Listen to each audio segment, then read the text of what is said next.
Allah subhanahu wa ta'ala says, إن الآخرة لهي الحيوان. indeed the hereafter is the real life. لو كانوا يعلمون. If only they knew. فلا تغرنكم الحياة الدنيا. He also said, do not let this worldly life deceive you. People who are oblivious about death, they want nothing to do with the hereafter. They will be afflicted with three things.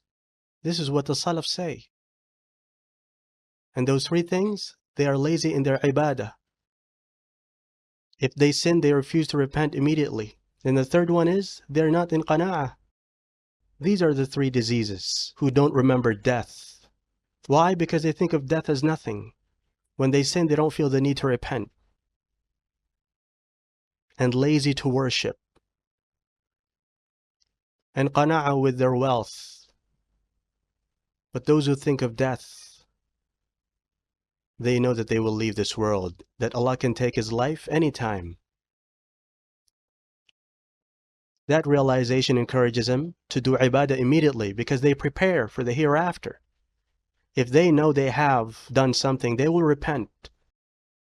They should also qana'ah with their wealth, because the more wealth, the longer hisab. Brothers and sisters, one of the best preparations for Judgment Day is to do good deeds, and one of them is to give more sadaqah. This is why Allah subhanahu wa ta'ala reminds us about the correlation between death and charity. Allah subhanahu wa ta'ala says وأنفقوا مما رزقناكم من قبل أن يأتي أحدكم الموت. in Al-Munafiqun verse 10, and spend from what we have provided you before death comes to you. Allah doesn't want us to give up our wealth. Allah tells us to donate from what we have.